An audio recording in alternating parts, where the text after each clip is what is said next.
عزت اور ذلت کا موضوع بہت اہم موضوع ہے، اسی لیے تربیت کے علماء ماہرین کا کہنا ہے کہ عزت نفس کا مسئلہ بہت اہم مسئلہ ہے اور انسان کی زندگی میں، انسان کی تربیت میں اس موضوع کا بہت بڑا رول ہوتا ہے۔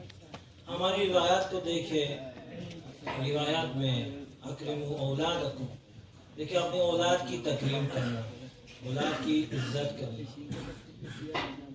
تو کہتے ہیں ان کی تذلیل کرنے سے کیا ہوتا ہے؟ جب آپ اپنی اولاد کی تذلیل کرتے ہیں، تحقیر کرتے ہیں، تو اس کا نقصان کیا ہوتا ہے؟ وہ سمجھتے ہیں میری کوئی ویلیو نہیں ہے والدین کی نگاہ میں، معاشرے کی نگاہ میں میری کوئی عزت نہیں ہے، میں حقیر ہوں، پس ہوں ان کی نگاہ میں۔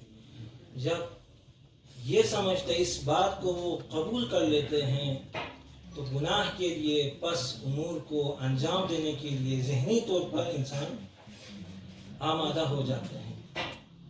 شیطان کا بھی یہی حربہ ہے، شروع میں وسوسہ یوسوسو، دھوکہ دیتا ہے، دلوں میں وسوسے ڈالتے ہیں۔ ہمارے ابراہیم نوری کا ایک شعر ہے، بار بار مجھے یاد آتا ہے، جو دل میں وسوسے ڈالے اسے خناس کہتے ہیں، جو دل میں وسوسے ڈالے اسے خناس کہتے ہیں، علاج وسوسے کو سورہ والناس کہتے ہیں، وفاداری پہ دنیا میں سبھی کو ناز ہے نوری، وفا خود جس میں نازاں ہو اسے عباس کہتے ہیں۔ تو شیطان کا کام یہی ہے، وسوسہ یوسوس، دھوکہ دینا۔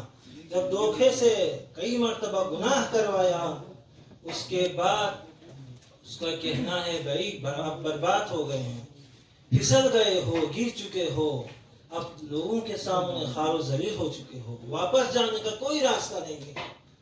آپ تاریخ کا مطالعہ کریں، تاریخ میں جتنے ظالم حکمران گزرے ہیں، ظالم حکمرانوں کا یہی طریقہ رہا ہے، بادشاہوں کا بھی یہی طریقہ ہے کہ انہوں نے سب سے پہلے اپنی قوم کو خوار و ذلیل بنایا، اور جب قوم نے اسے مان لیا کہ ہم ذلیل ہے، حقیر ہے، ہماری کوئی طاقت نہیں ہے، حیثیت نہیں ہے، تو جب مان لیا انہوں نے، حکمرانوں نے ان کے اوپر حکومت کی ہے۔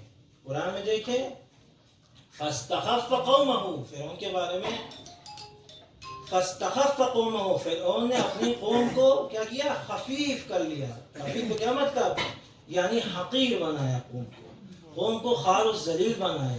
اب اس کا نتیجہ کیا ہوا؟ فَأَطَاعُوهُ، جب قوم ذلیل بنی، حقیر بنی اور اس بات کو ایکسپٹ کر لیا ہماری کوئی حیثیت نہیں ہے، فرعون کے پاس عزت ہے، ہمارے پاس عزت نہیں ہے، طاقت نہیں ہے، تو جب اسے قبول کر لیا فَأَطَاعُوهُ، اس کے بعد انہوں نے اطاعت کی فرعون کی، قوم فرعون نے۔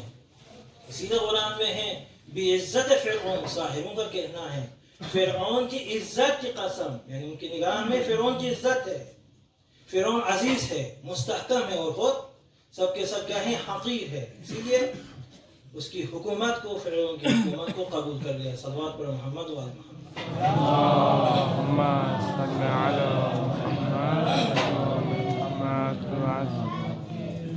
دیکھیں آج کل میڈیا کا دور ہے، میڈیا میں مغرب کی دنیا غرب، ان کی کوشش یہی ہے کہ مسلمانوں کو، ہمارے جوانوں کو، نوجوانوں کو کیا ہے؟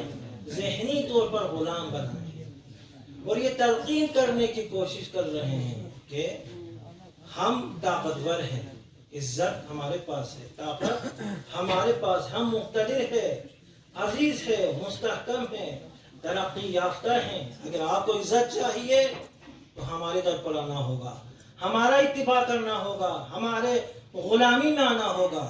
عزت کے لیے تمہارا کام کیا ہے؟ تمہارا کام یہ ہے ہماری غلامی میں آ جاؤ، ہمارا اتباع کر لو۔ اور ہمارا کام کیا ہے؟